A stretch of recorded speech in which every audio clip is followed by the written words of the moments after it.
like 365. I'm on that shot clock, shawty. I just can't waste no time. Can we just talk? Let's dance more. I hear blah blah blah. I got like one more question left in me. Can you do that dance again?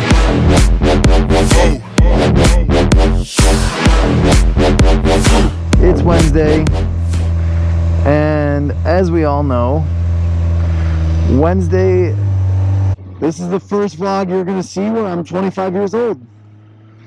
That's right, turned 25 over the weekend. But it was a pretty eventful birthday. And it was eventful in both a good and not so great way. I mean, we had a ton of fun. We really we went all over the place. And just really had so much fun doing what we did. But I think one of the best parts of it is the abandoned subway. You can check that out right here.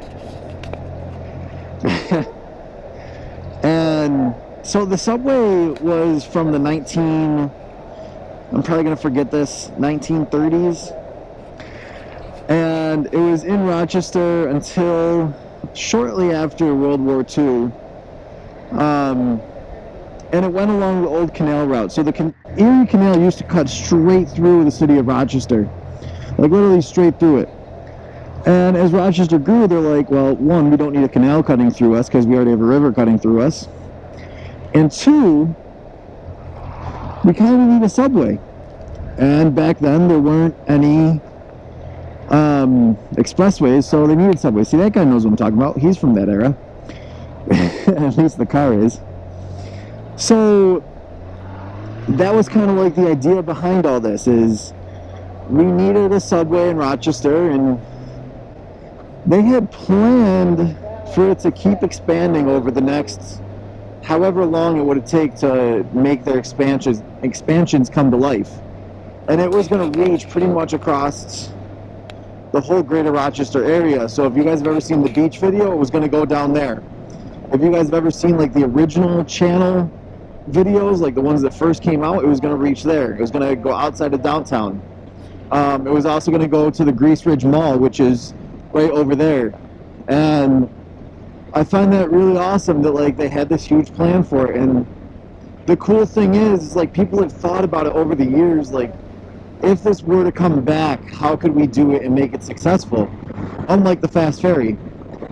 But unfortunately, they decided to demolish and fill in a lot of it. So there used to be like, there used to be kind of like a roof that went over before you came out and into the open at the east end exit that you guys are looking at. And they completely tore that down. The graffiti is kind of like blasted away, and it's disheartening. One of my favorite graffitis is down there. It's from the Fantastic Four, The Thing. I found that really awesome, and I really want to venture further out and kind of take it to a whole new level. Because there is like a space down there where you can kind of see, or it's not filled in yet, and it goes underneath the road, and it's like completely pitch black, and we would need flashlights and a bunch of other stuff to venture down there. But it would be absolutely awesome. I was really looking forward to reviving it. Some of the ways they wanted to revive it were to take it and turn it into like shops. So have like shops in that little area. If you kept like the graffiti and like kept all that the same, and since the graffiti is like constantly changing, when new artists come along and new artists find it, it's like a breathing piece of artwork. It really does like have a life behind it, and everything down there tells a story. So I really thought that it would be awesome if like someone would do that to it, where the shops butted up against one side and you kept all the graffiti in the middle, and all the graffiti like kept on changing and moving, and you know, just with the ebb and flow of society and all that crap. I really thought that that would be an awesome way to kind of preserve what is still down there. And unfortunately, not everyone sees it that way. But personally, I think that would be one of the coolest ways to kind of keep it there. So anyways, that's how the birthday festivities started, was in the abandoned subway, hanging out, doing all that.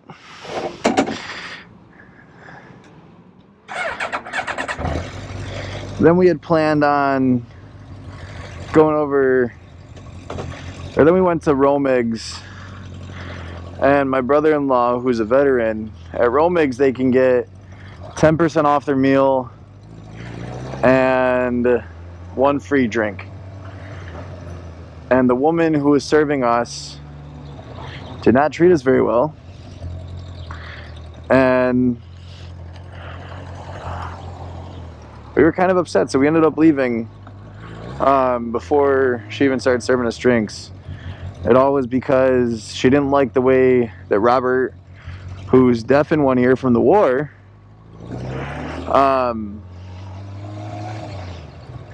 couldn't hear that what she was saying and how she was trying to direct him to basically get his free beer.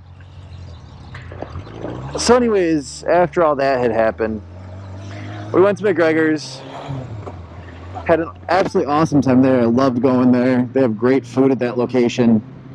From there we went downtown to the Strathallan. Thought I was going to turn yellow since that time was up, but who knows.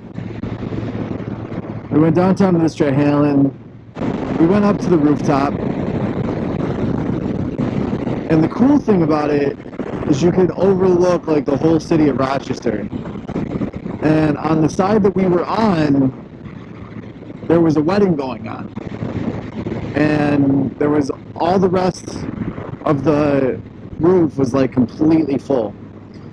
The rope was down for us to go up there, so we're like, hey, let's just go over here. And I literally said, I was like, it's my birthday. What's the worst that could happen? We get kicked off the roof? Come on. Like, seriously, that's like worst case scenario. I mean, obviously we're not going to get thrown off the roof. They could just be like, hey, yeah, this is a private event, you can't be up here. Which about 20 minutes into being on the roof, they decided to say that to us. And we were like, okay, cool, but the rope wasn't up. And even the security guard's like, sorry guys, they've kind of been jerks about that all night.